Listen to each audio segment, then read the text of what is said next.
These are the key points that I've been using for 25 years. I think they're true then. I think they're true today. I think they'll be true in 25 years. And I think that's what investing, successful investing is all about. And the first point is know what you own. I can't believe how many people own stocks and they couldn't describe to an 11-year-old in 2 minutes or less why they own this thing or what it is. If you actually pin them down and you put a whip to them, they'd say the sucker's going up. That's the only reason they have for, and this is the normal kind of company that people buy. This is a very simple story. I own a lot of companies like this. They make a relatively mundane product.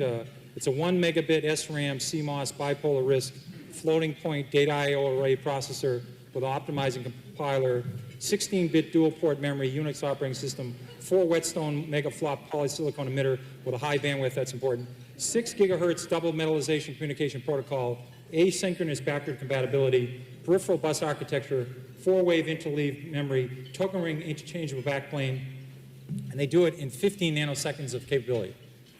Now, if you own a piece of shit like that, you will never make money, never. Somebody come up with more Whetstones, less Whetstones, big mega flop. I mean, what do you do if this thing goes from 12 to 9? Do you buy more? Do you walk around the block? I mean, do you call your friends? I mean, what the hell do you do with something like that? People buy this stuff.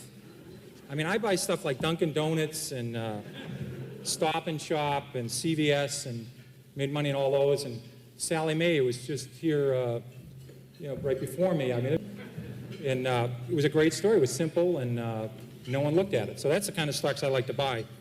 But I'm telling you, people don't do this. And I'm talking sophisticated people, unsophisticated people. They don't know what the company is, what's the story. And it's very important to know it because it doesn't always work. And you have to keep posted. Now, here's a big point. Remember this one. It's futile to predict the economy, interest rates, and stock market. I mean, people keep trying to do this. I mean, this would be useful. I would love to know when we have a recession. I'd love to know when interest rates are going to go up or down. I'd love to know when the stock market's going up. That would be helpful. I would like to get next year's Wall Street Journal. Unfortunately, you don't get it. So I've always said if you spend 13 minutes a year on economics, you've wasted 10 minutes.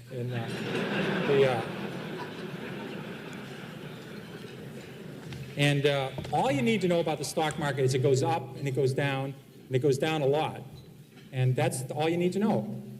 Again, it'd be terrific to know what's going to happen in the economy, but I deal with facts. If inventories are going up, if copper prices are going down, if room occupancy is going the wrong way, if people are building too many hotels, I look at freight car loadings when I own railroad stocks. I deal with facts. I don't deal with people tell me something's going to happen in the future. You might as well call the psychic hotline for that stuff. I think you have a better average. You got plenty of time. This is true of Sally Mae, it's true of Dunkin' Donuts, it's true of Stop and Shop. People are so insistent, I'm that way too. I have to fight it. They have to buy a stock, let's see, it's now 501. I haven't found a stock yet today. I got to find a stock before sunset. You could buy Walmart 10 years after Walmart went public. Let's say you're a very careful investor. You waited. You said, I don't know if this company can make it. You waited for Walmart to roll it out. You could buy Walmart 10 years after they went public and made 30 times your money. 30 times your money. 10 years after they went public, they're only in 15% of the United States. 1.5. They hadn't saturated the 1.5. You could say, well, why can't they go to 17? Why can't they go to 19? I mean, why don't I take a leap of faith here? Why can't they go to 26? All they did for the next 3 decades was roll it out. You could buy Walmart. If the day they went public, you bought it, you would have made 500 times your money. If you waited 10 years in Walmart, you made 30 times your money. You got plenty of time in this business. Now, what I'd like to talk about is what I call the 10 most dangerous things people say about stocks. Here's a good one. If it's gone down this much already, it can't go any lower. I remember when Polaroid went from 140 to about 107, and people said, if you ever get Polaroid under 100, you've got to buy it. You just back up the truck, buy the stock. Stock you get to 110, then rally, fall 103, you go 112, go 105. They said, gets under 100, buy Polaroid. Polaroid broke 100, people started buying it, and within 9 months, the stock was 18. I saw the same thing with Avon Products. So just saying, it's gone down this far, how much lower? I mean, it's crazy, but, it can keep going. So you can't just say it can't go any lower, because I saw Taco Bell go from 14 to 1 in 1974, and they had no debt and making 60 cents a share. There's a corollary to that that's even more dangerous. If it's gone this high already, how can it possibly go lower? Higher, sorry. That. Philip Morris, adjusted for splits, sold for 12 cents in 1951. And then it goes to 60 cents in 1961. So it goes up fivefold, and you say to yourself, how much, this never sold for that, but adjusted for splits, you say, how much higher can this go? It's gone up fivefold. They missed the power of Marlboro. They missed there's 220 countries in the world. They missed the cash flow of the company. They missed everything. This stock was a 100-bagger after going up fivefold. But people sold it just saying, how much higher can it go? Can't go any higher. They did the same at Home Depot. Just saying it can't go any higher, it's gone this much already, that's very dangerous, and don't use that one. And it's a very bad thing to do. Eventually, they always come back. Here's another one that sucks. That's a technical stock market term we just use only in the stock market. They don't have to come back, but they say eventually they always come back. Not true. Here's a great one. It's $3. How much can I lose? This is a great one. Because get out. I don't have a computer and I can't do high-level math, but just do this one. So let's say your neighbor buys $10,000 of a stock at 50, and the stock's now 3, and you put $25,000 in at 3. If it goes to 0, who loses the most? A lot of people cannot answer this question. If you put $1 billion in at 3, you can lose $1 billion. They blow taps on lots of companies every year. They can go to 0. Here's a good one that helped me a lot. It's always darkest before the dawn. This business is terrible. It's awful. You ought to buy the group. This is not a good way of making money. The business just continues to be miserable. There's a great expression in the textile industry. It's always darkest before pitch black. Now that's a good one to remember, because when business is terrible, it can get considerably terrible. It can get terrible to the power of 6. And when I rebound to 10, I'll sell. Here's a great rule. Somebody buys a stock at 10, and it falls to 6. They say, if it gets back to 10, I'll sell. Now, I think the math, 4 and 6, I can handle this level of math. I think that's about a 66% return. You ought to buy it. If you think it's going back to 10, you ought to buy the hell out of the damn thing. But they think if it gets back to 10, I'll sell. Now, what you ought to do is never put down a round number, because I think for the next 26 years, this stock will go between 5 and 9 1/4. It'll never get to 10. So maybe put 9 1/8 or 8 3/4. But just saying the stock, if it gets back what I paid for it, this is a very important rule. This is one of the key rules. The stock doesn't know you own it. Remember that. You could be a miserable person. You could have, never helped anybody, never done anything right, had 67 spouses, never done anything right. If you owned Coca-Cola the last 50 years, it's gone up 300-fold. You could be the greatest human in the world, help Special Olympics, help the mentally challenged, help poor people, help AIDS people. If you own Bethlehem Steel, it's lower than it was 30 years ago. It's not your fault. Don't take this personal, But people treat stocks sometimes like a grandchildren or a puppy. They think the stock knows who you are. It doesn't work that way. What may worry? I own conservative stocks. I don't have to worry. I own conservative stocks.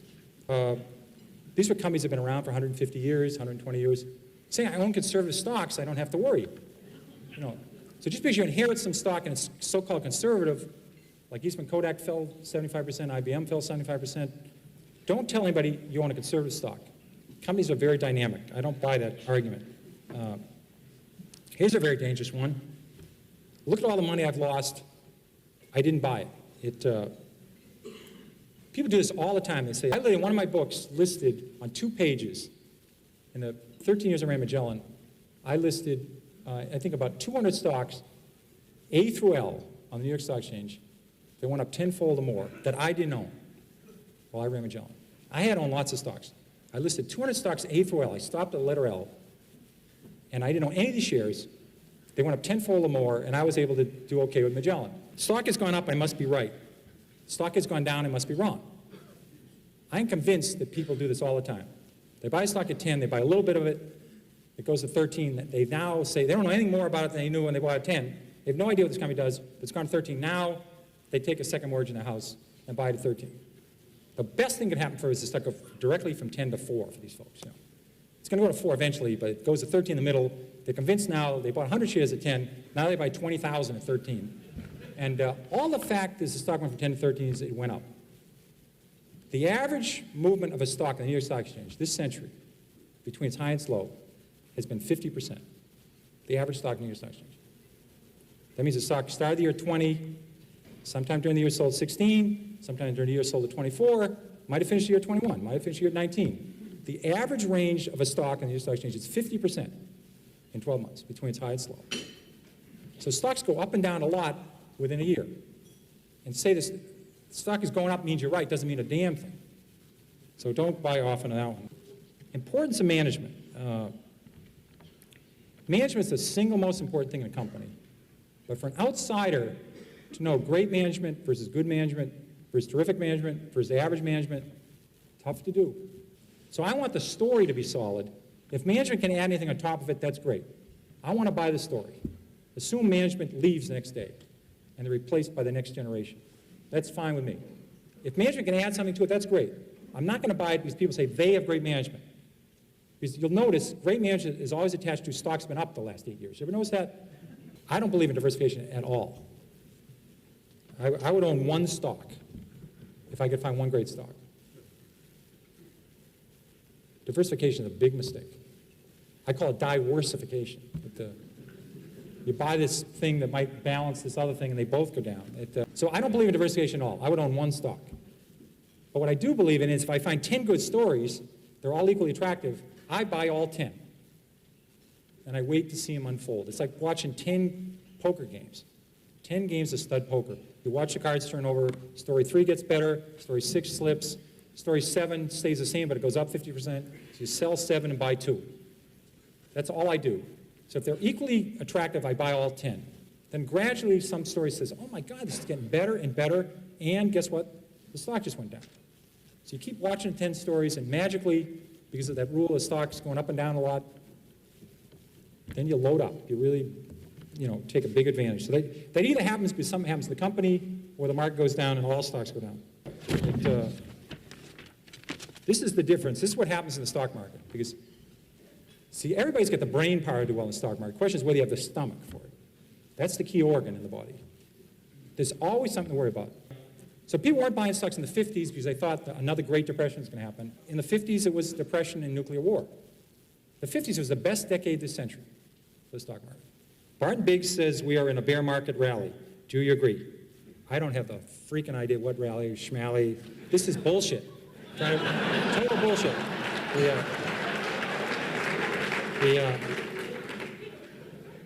Now here's something, Manny Freeman. Now listen, Manny Freeman said this morning, they're in the 5th inning of the current bull market. This is also bullshit. The only difference, this is more current bullshit. So I don't worry about that. I know we've had 96 years of century, and the market's fallen 53 times. We've had 53 declines of 10% or more. So 53 declines in 96 years. Once every 2 years, we have a 10% decline. Of the 53 declines, 15 have been 25% or more. So 15 in 96 years, about once every 6 years, the market falls 25% or more. That's what we call a bear market, you know that. And it's going to happen. I don't care when it's going to happen. I would love to know. Obviously, it would be very useful to know when it's going to happen. It doesn't make a difference to me. Corporate profits will be a lot higher 8 years from now, a lot higher 16 years from now, a lot higher 30 years from now. That's what I deal with. So I have no idea when the market's going to go down and no idea when it's going to go up. But I'll guarantee you the market will be a lot higher in 15 years. It'll be a lot higher in 25 years. What it's going to do in the next 1 or 2 years, I don't have any idea.